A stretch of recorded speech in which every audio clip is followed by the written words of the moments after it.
যদি সত্যিই কাউকে ভালোবাসো তাহলে তার সাথে মিথ্যের খেলা করো না। তার সরল বিশ্বাসকে তোমার ইচ্ছামতো ব্যবহার করো না। ভালোবাসার নামে প্রতারণা করা মানুষরা শুধু সম্পর্ক ভাঙে না, মানুষকেই ভেঙে ফেলে।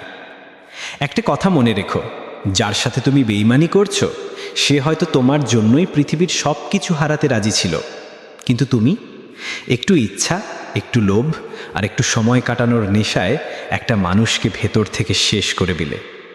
ভালোবাসা যদি ধরে রাখতে না পারো তবে কারোর হৃদয় নিয়ে খেলো না, কারণ যে বিশ্বাস ভাঙে সে কোনো দিন আর আগের মতো মানুষ হতে পারে না। ভালোবাসো তাহলে প্রমাণ দাও, পারো না তাহলে চলে যাও, কিন্তু বেইমানি করো না।